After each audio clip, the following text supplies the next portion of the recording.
selaku pimpinan daerah, saya ingin menyampaikan apresiasi setinggi-tingginya dan tidak lupa pula mengucapkan terima kasih kepada OJK Aceh atas penyelenggaraan kegiatan Hari Indonesia Menabung ini.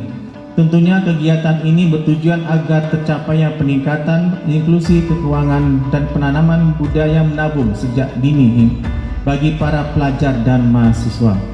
3, 2,